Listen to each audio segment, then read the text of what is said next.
Bismillahirrahmanirrahim. Assalamualaikum warahmatullahi wabarakatuh. Alhamdulillahirabbil alamin. Wa bihi nasta'inu ala umurid dunya waddin. Asyhadu an la ilaha illallah wahdahu la syarikalah wa asyhadu anna Muhammadan abduhu wa rasuluh sallallahu alaihi wa ala alihi wa sahbihi wa man sara ala nahjihi wa tamassaka bisunnatihi ila yaumiddin. Rabbi shrah li sadri wa yassir li amri wahlul 'uqdatam min lisani yafqahu qawli. Allahumma 'allimna ma yanfa'una wanfa'na bima 'allamtana wa zidna ilman ya rabbal alamin. Allahumma ati nufusana taqwaha wa zakkiha anta khairu man zakkaha anta waliyuha wa maulaha wa anta ala kulli syai'in qadir. Puji syukur kita panjatkan kehadirat Allah Azza wa Jal.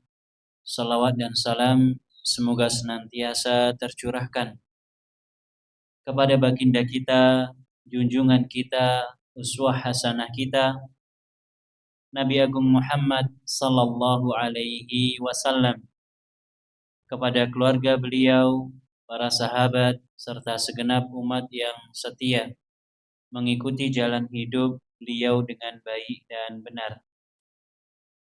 Bapak, Ibu, dan hadirin rahimakumullah, kita akan melanjutkan kajian kita, kajian yang membahas tentang akidah dan juga tazkiyatun nufus, yang kita rujuk dari kitab Taisirul Usul, Syarhu Thalathatil Usul, karya Syekh Dr. Abdul Muhsin Al-Qasim, Imam dan Khatib Masjid Nabawi. Semoga Allah senantiasa menjaganya.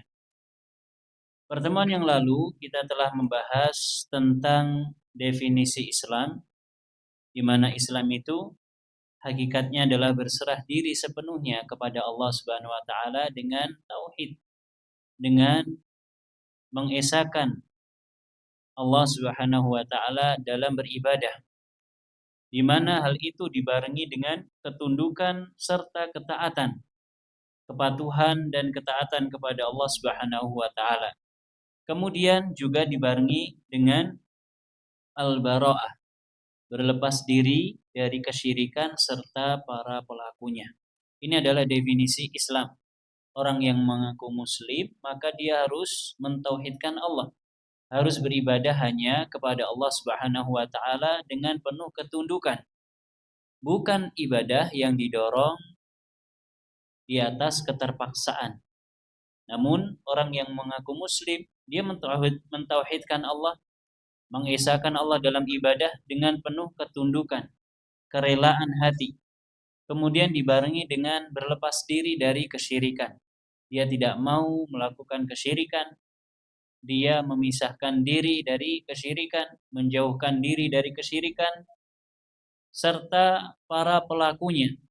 Demikian pula ciri khas daripada kesyirikan dan para pelaku kesyirikan. Ini seorang muslim yang sejati. Pertemuan ini kita akan membahas tentang maratibul Islam, tingkatan-tingkatan yang ada di dalam agama Islam. Bapak Ibu jamaah sekalian rahimakumullah, agama kita di dalamnya terdapat tingkatan. Ada level di dalam agama kita. Sebagian orang menyangka bahwa tingkatan level yang ada di dalam agama kita adalah syariat, kemudian apa malih? Ma'rifat, kemudian hakikat. Ada sebagian orang yang menyangka demikian. Syariat itu maknanya orang yang masih awam. Kemudian yang kedua berikutnya nabawau, ma'rifat, orang yang mengenal Allah. Kemudian yang ketiga yaitu hakikat.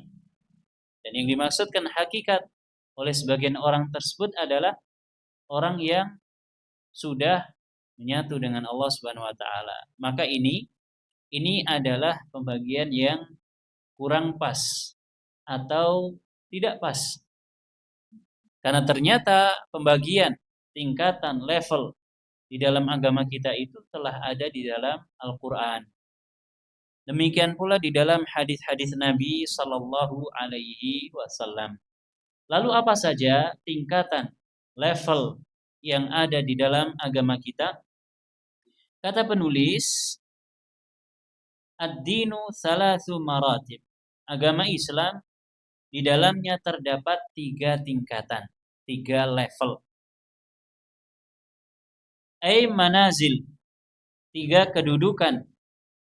Yang pertama al-Islam. Kata beliau al-Islamu martabah. Yang pertama Islam itu sendiri adalah satu level, satu tingkatan.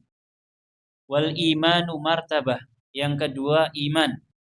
Ini juga satu tingkatan, satu level.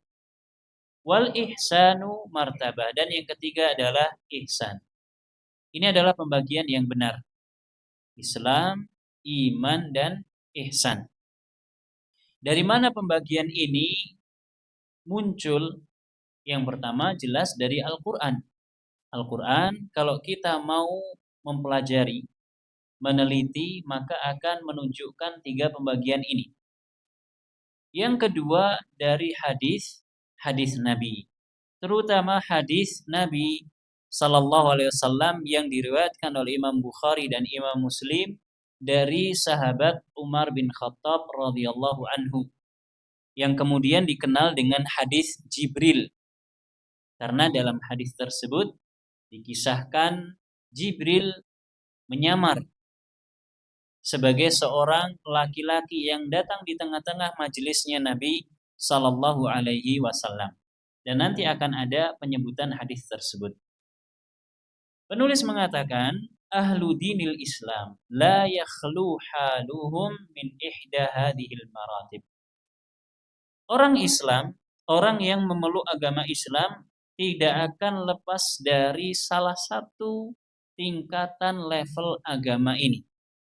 Jadi kalau kita melihat kaum muslimin secara umum yang ada di dunia ini, dari diutusnya Nabi sampai hari kiamat kelak, tidak terlepas dari 3 model orang ini.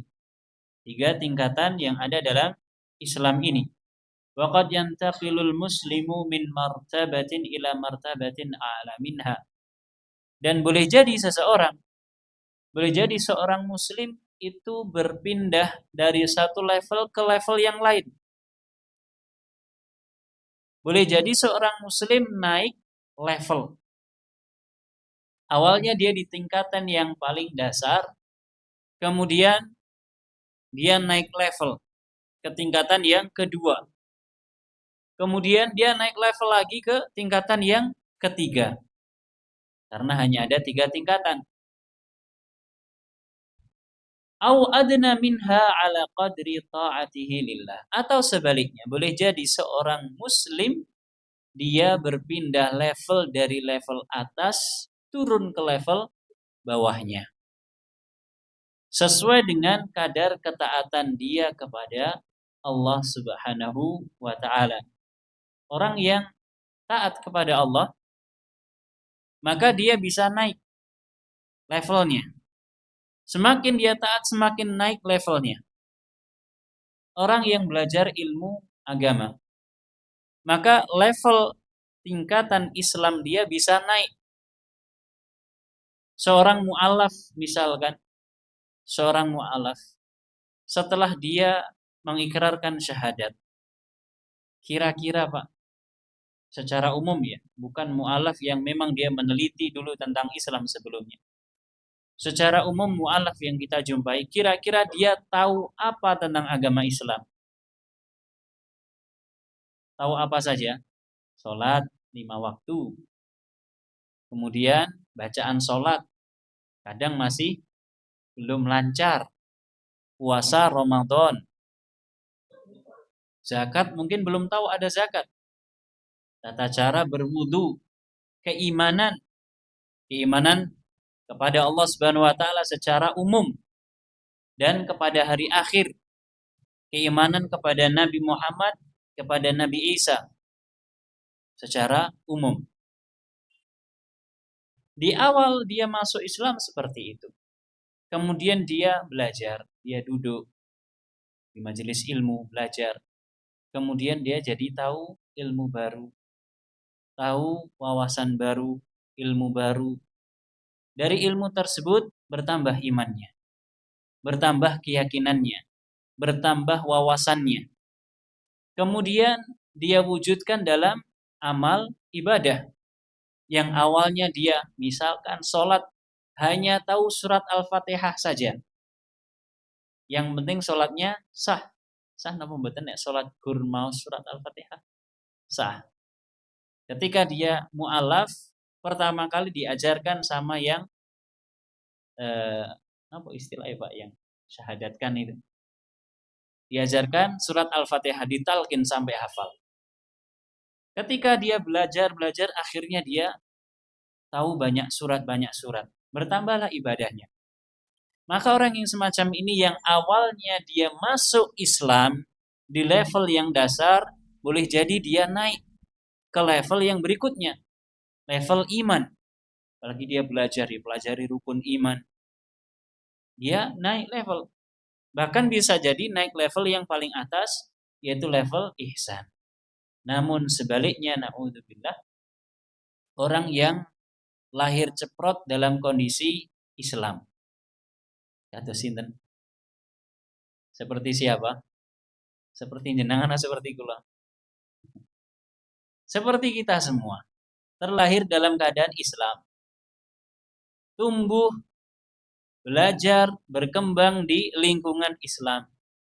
Semakin hari semakin banyak ilmu pengetahuan tentang agama Islam. Ketika dia tahu, dia bertambah ilmunya, dia amalkan. Namun ternyata dia amalkan sampai pada tingkatan iman, bahkan sampai tingkatan ihsan. Namun ternyata di tengah jalan dia terkena penyakit syahwat, terkena penyakit syubhat. Sehingga akhirnya yang awalnya dia di tingkatan ihsan atau iman turun level. Apalagi yang kena penyakit futur. Futur niku napa? Males, melemah, semangatnya melemah. Yang awalnya senang menjaga sholat sunnah, sholat rawatib, kemudian futur, akhirnya yang penting sholat wajib tok. Yang awalnya sholat wajib di masjid, futur, akhirnya yang penting sholat wajib meskipun nggak di masjid. Menurun apa naik ngeten niki? Menurun. Sehingga boleh jadi seseorang dia naik level, boleh jadi dia turun level. Dan ini ada. Ini ada dan bisa kita rasakan pada diri kita masing-masing. Karena yang namanya iman itu Bapak Ibu naik dan turun, bisa bertambah dan bisa berkurang. Yazidu bit ta'ah wa yanqusu bil ma'siyah, bertambah dengan ketaatan dan akan berkurang dengan sebab kemaksiatan. Jenengan nek lagi di masjid, rasa-rasane wis ora butuh dunya. Akhirat kabeh pikiran. Tapi begitu keluar sudah pikirannya dunia. Menurun. Level keimanannya menurun. Jenengan nek lagi di depan Ka'bah misalkan. Dengan di depan tembok ini. Sama atau tidak? Beda. Levelnya, level keimanannya berbeda. Bisa naik dan bisa turun. Maka ini yang menjadi sebab kenapa seseorang bisa naik ke level tingkatan yang ada dalam Islam dan bisa turun. Kata penulis, wa awwalu tilkal maratibi al-Islam. Tingkatan yang pertama, level yang pertama adalah level Islam, wa awsatuha al-iman. Kemudian yang pertengahan adalah tingkatan iman, wa a'laha al-ihsan. Dan yang paling tinggi adalah tingkatan ihsan. Wa man wasala ilal ulya faqad wasala ila ma qablaha. Orang yang sudah berada di level yang paling atas, tingkatan yang paling atas, berarti dia telah melewati dua tingkatan sebelumnya. Nah Bapak, wow, tingkatan yang paling atas ihsan, bawahnya iman, bawahnya Islam. Berarti orang yang ihsan dia adalah seorang mukmin dan seorang muslim. Namun sebaliknya, atau maaf, fal muhsin mukmin wal mukmin muslim. Orang yang muhsin berarti dia mukmin, orang yang mukmin berarti dia muslim. Ammal muslim, adapun sebaliknya, fala yalzamu an yakuna mu'minan. Seorang muslim belum tentu dia adalah orang yang beriman. Ini sebaliknya. Kalau orang yang muhsin pasti mukmin, pasti muslim. Namun sebaliknya orang yang muslim yang levelnya masih level dasar, paling rendah, belum tentu dia adalah seorang mukmin. Apalagi muhsin. Masih muslim. Qala Abu Sulaiman Al-Khattabi, fa'aktsaru ma yaghlazun nasu fi hadhil masalah. Banyak orang yang salah faham dalam permasalahan ini, ya. Contohnya, Pak, tadi kita sebutkan tentang seorang mu'alaf. Pertama kali dia masuk Islam, berarti dia seorang muslim. Apakah dia pasti mukmin? Pasti mukmin atau tidak? Kan sudah masuk Islam, sudah bersyahadat, sudah beriman kepada Allah, sudah mentauhidkan Allah. Yang awalnya Nasrani misalkan, dia sudah meninggalkan keyakinan dia kepada misalkan Tuhan Bapa, Roh Kudus dan selainnya. Ya kan? Dia yakinnya hanya kepada Allah Subhanahu wa taala sebagai Tuhan yang diibadahi. Berarti sudah beriman. Tapi ini adalah iman yang wajib. Adapun keimanan yang lain belum tentu. Keimanan yang lain belum tentu. Dia seorang muslim yang berserah diri kepada agama Islam, kepada Allah Subhanahu wa taala. Kita baca nanti akan ada contohnya. Al-martabatul ula, tingkatan yang pertama, level yang pertama martabatul Islam, yaitu Islam. Wa hiya awsa'uha min jihati ahliha. Kalau kita lihat dari sisi orang-orangnya, maka Islam, tingkatan Islam orangnya paling banyak. Orang yang muslim itu banyak. Kalau kita boleh buat lingkaran, maka lingkarannya paling besar. Wa hiya aqallu maratibiddin. Namun dia tingkatan yang paling rendah. Wa hiya al-martabatul ula allati yadkhulu fiha al-kafiru awwala ma yatakallamu bil Islam wa yud'inu lahu wa yanqad. Dan ini adalah tingkatan yang seorang kafir ketika pertama kali masuk Islam dia berada di tingkatan ini. Yang tadi kita contohkan. Kalau ada orang non-muslim mengikrarkan syahadat, berarti dia berada di level Islam, level yang paling dasar. Sehingga dia pertama kali mengikrarkan keislaman dan tunduk patuh kepada keislaman berada di tingkatan ini. Buktinya apa? Buktinya firman Allah Subhanahu wa taala di dalam surat Al-Hujurat, qalatil a'rabu amanna qul lam tu'minu walakin qulu aslamna walamma yadkhulil imanu fi qulubikum. Kata Allah Subhanahu wa taala, orang-orang Arab Badui. Sinten, Mbak? Orang Arab Badui. Sinten niku? Arab pedalaman. Dalam napa? Dalam desa Arab pedalaman. Kalau orang kita mungkin bilang orang pedalaman. Karena kalau kita melihat orang-orang yang secara kemajuannya tertinggal, biasanya yang tinggalnya di pedalaman. Namun sebaliknya, kalau di tanah Arab, kalau orang Arab Badui itu justru bukan orang pedalaman, justru orang apa Pak lawan ini? Pedalaman. Dalam kan tertutup. Nah, kalau mereka terbuka, karena tinggalnya di padang pasir, tinggal di tempat terbuka. Berarti nopo istilahnya? Kebalikannya pedalaman nopo? Pengeluaran. Karena tinggalnya di luar. Ya, bukan di pelosok-pelosok, enggak. Bukan di pelosok. Kalau di pelosok mending. Masih ada peradaban. Kalau orang-orang Badui di Arab, mereka tinggalnya di tempat terbuka, fi sahra, di tempat terbuka. Entah itu di gunung-gunung ataupun di gurun pasir. Karena sebagian orang kita juga mengatakan Arab gunung. Kalau kita bilang Arab gunung, gunung di tempat kita hutan-hutan.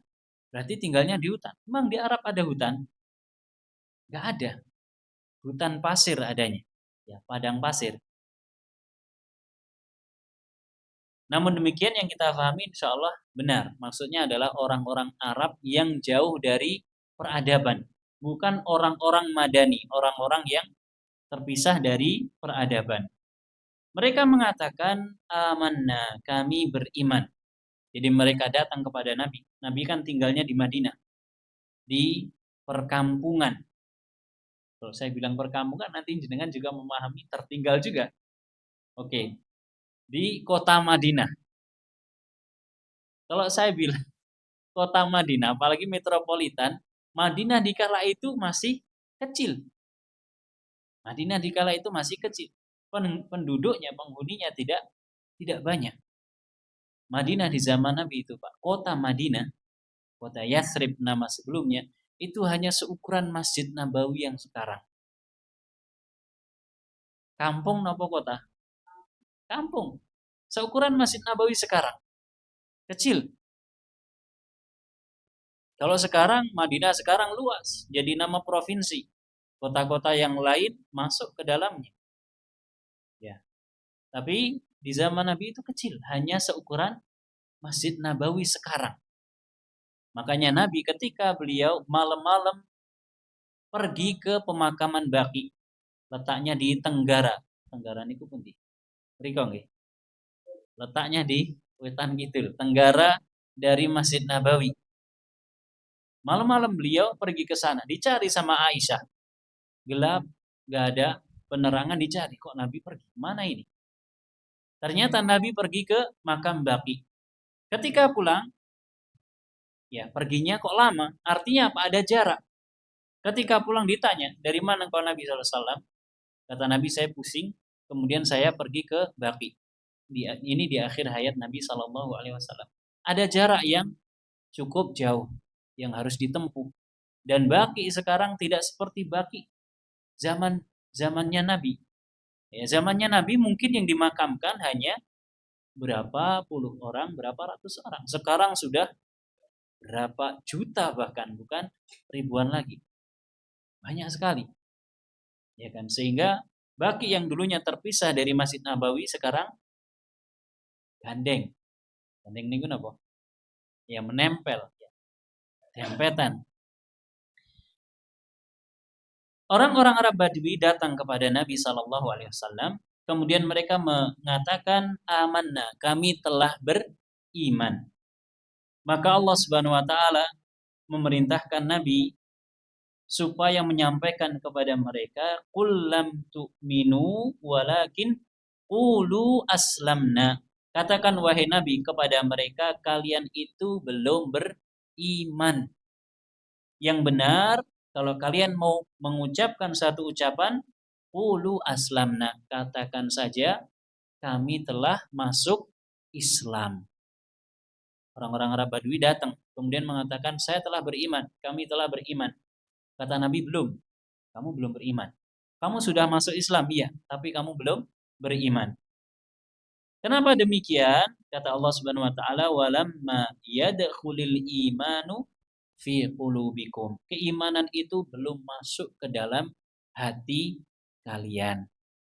Dan orang Arab Badui seperti kita sering dengar kisah mereka. Ujuk-ujuk datang ketika Nabi sedang khutbah.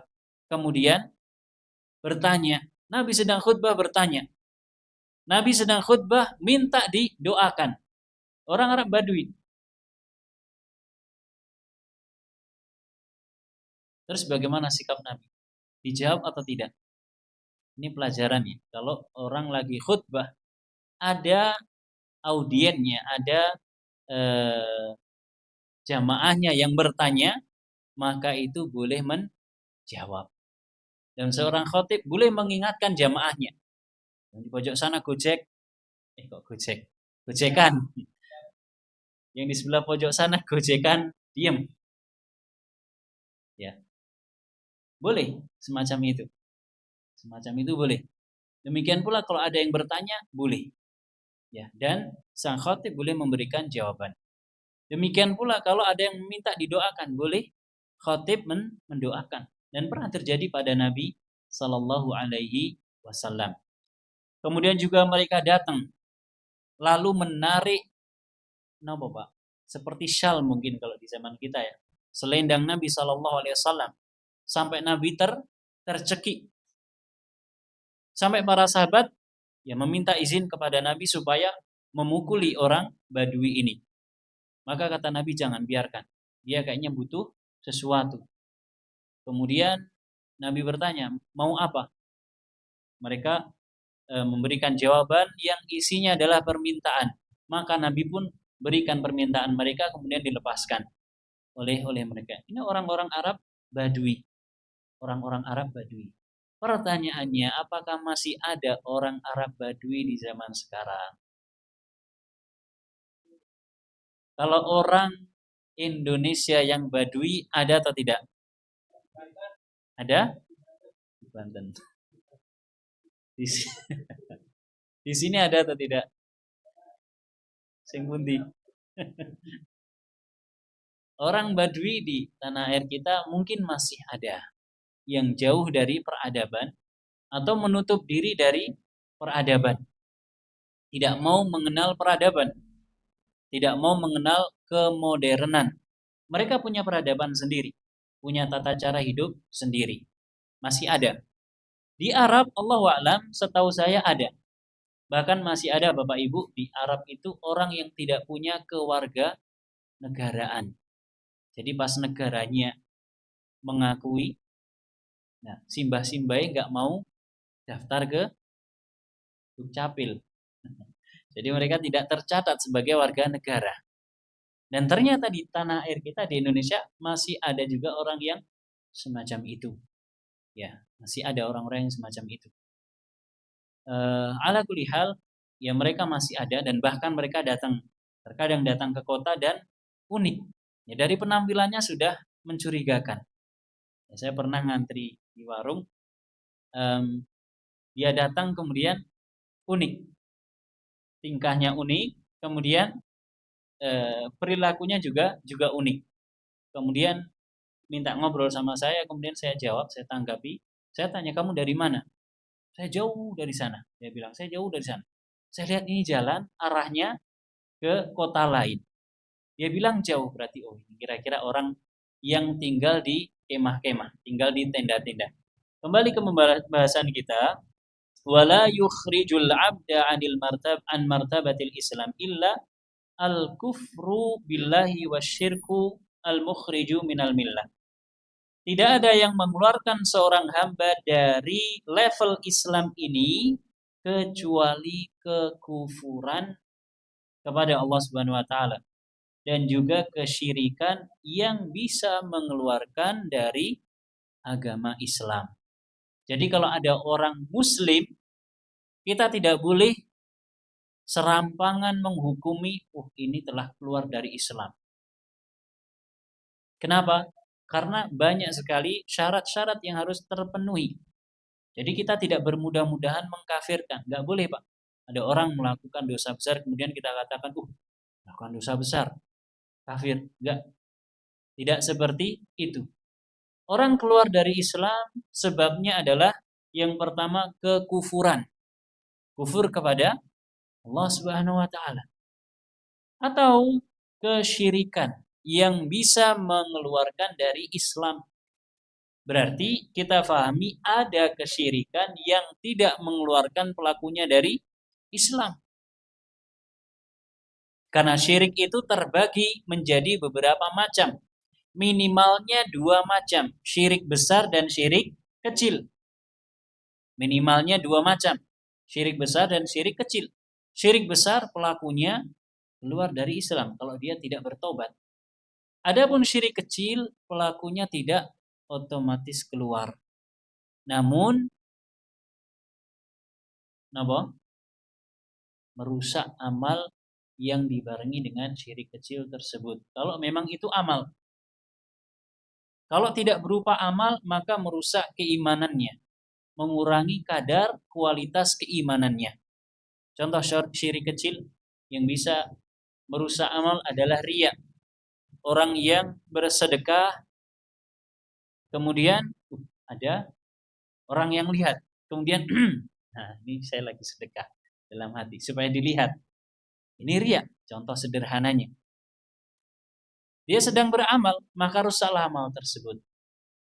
Terus bagaimana sikap dia seharusnya? Dia tata hatinya.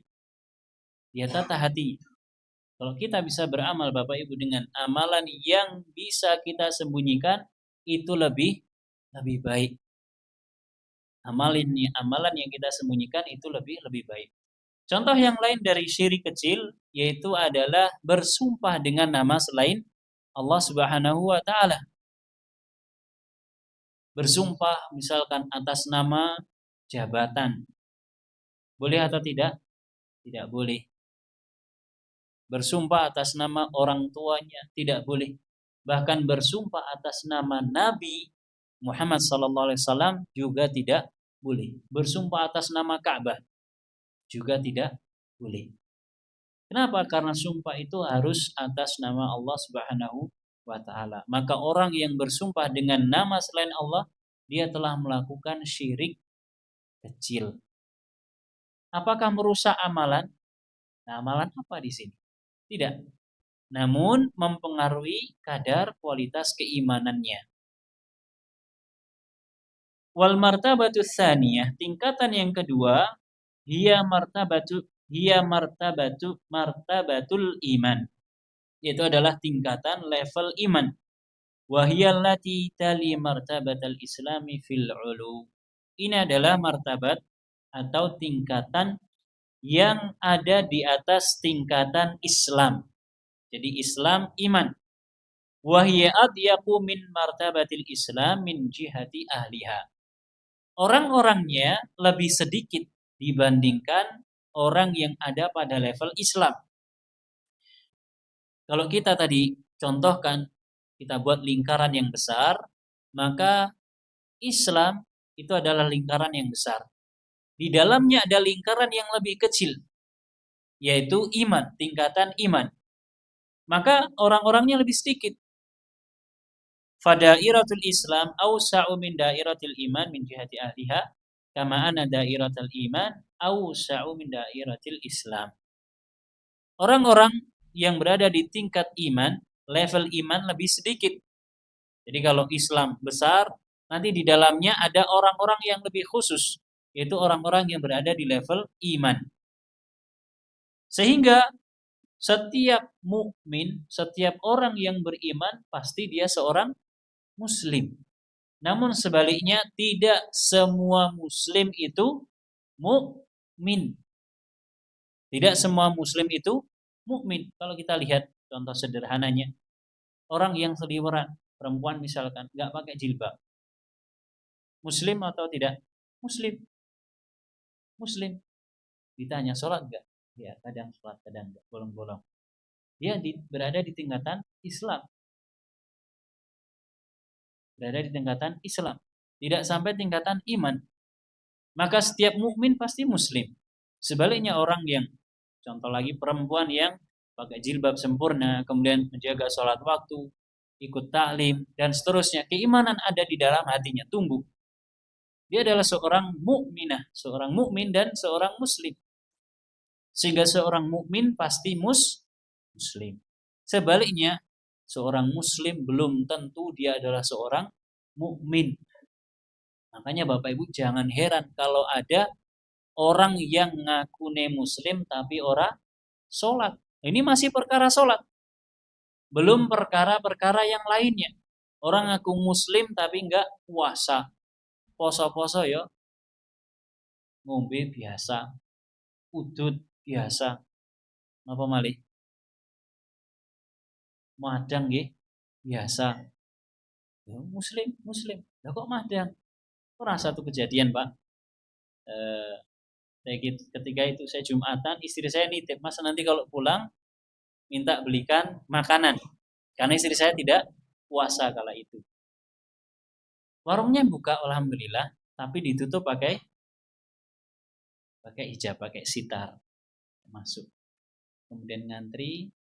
Sebelum saya ngantri makan di tempat, ditanya atas nama siapa, Kak?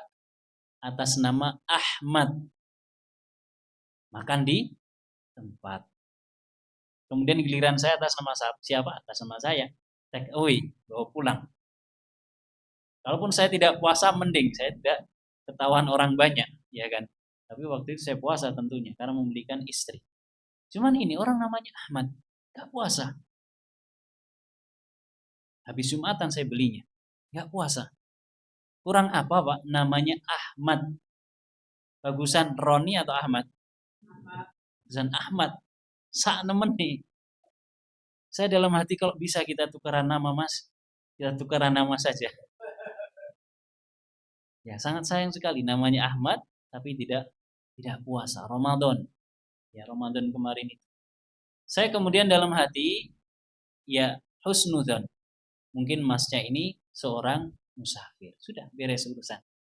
Mungkin seorang musafir. Wallahu taala a'lam. Maka setiap mukmin pasti muslim. Namun tidak sebaliknya. Illa makana minal a'malil batinah. Kecuali dalam perkara amalan-amalan batin. Fawasful imani alaihi aghlabu min wasfil Islam. Maka sifat iman ini lebih luas dibandingkan sifat Islam.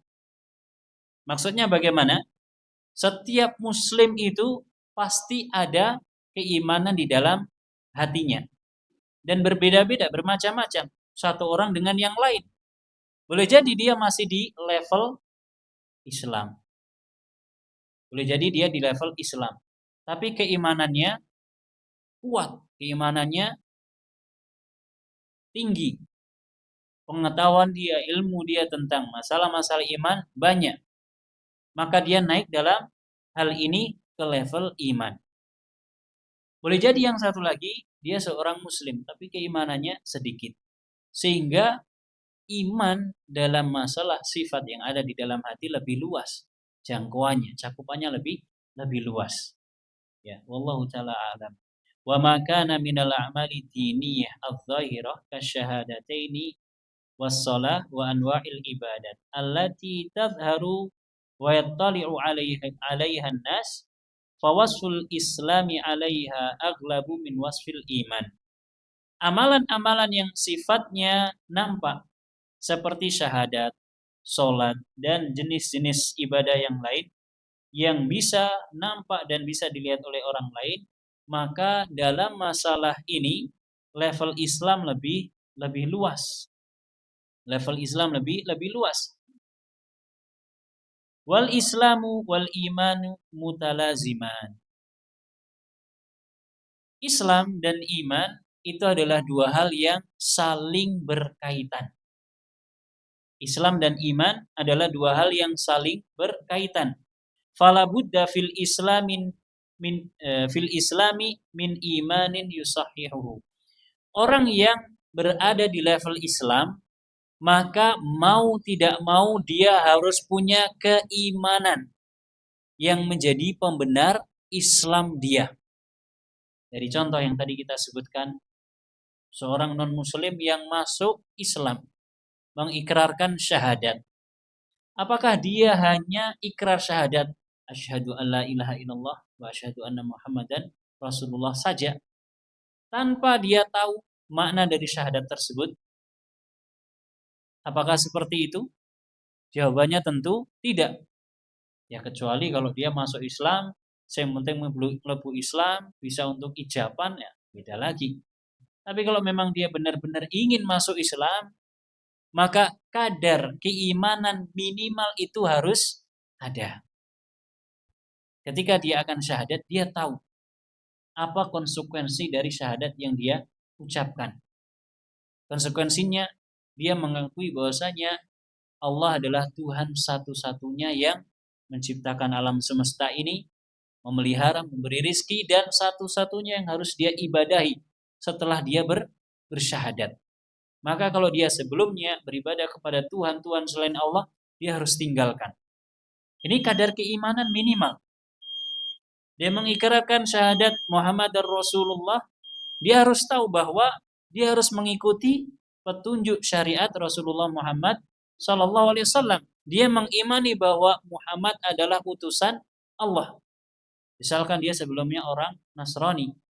Orang Nasrani kita tahu mereka tidak mau mengikrarkan kenabian Muhammad Sallallahu Alaihi Wasallam.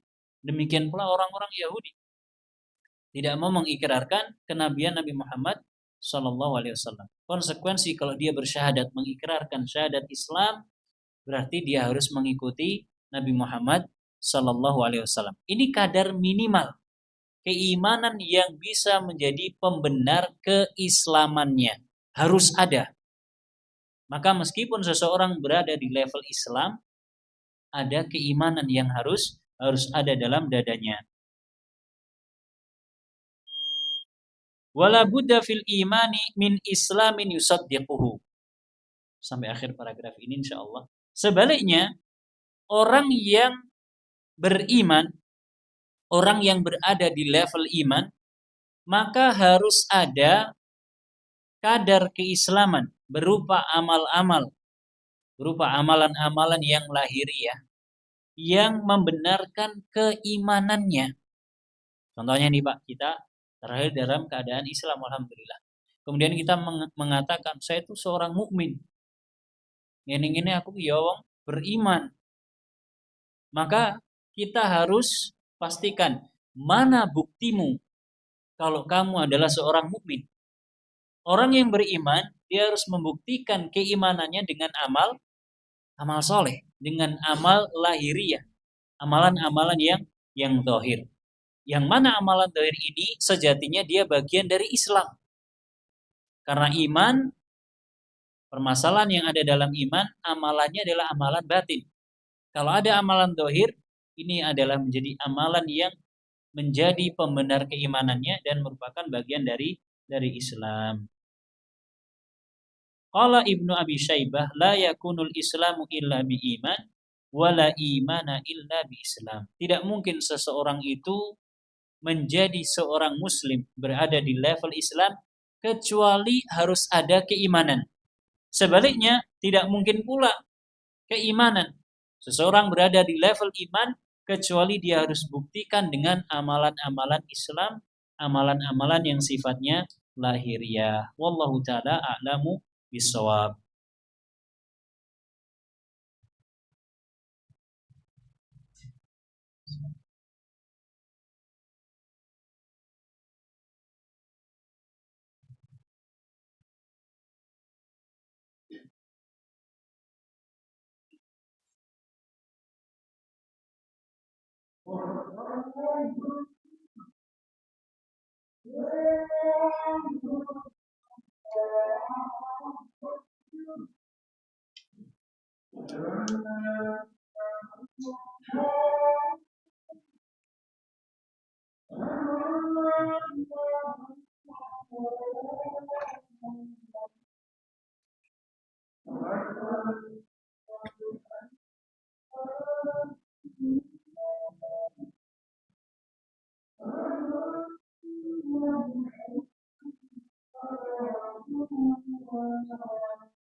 Baik Bapak Ibu rahimakumullah, mungkin kita cukupkan saja nggih. Ini pembahasannya cukup panjang.